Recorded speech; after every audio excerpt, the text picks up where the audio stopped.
Hindi naman ang VP lamang nagrereklamo. Nakita naman natin noon nung Lunes, si Congressman Olaso ay umiiyak na sa inis eh. Galit na galit na. At saka ako, marami akong natuklasan sa Surigao del Norte, nangyari yan sa North Cotabato. Tapos yung iba't iba pang project na biglang nakakansela, na wala naman notice, wala namang pinagsabi na i-confirm pa daw yung listahan.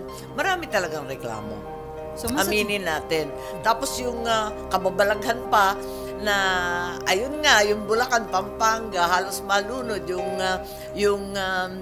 yung tinatawag natin yung Rizal nung ikalawang bagyo.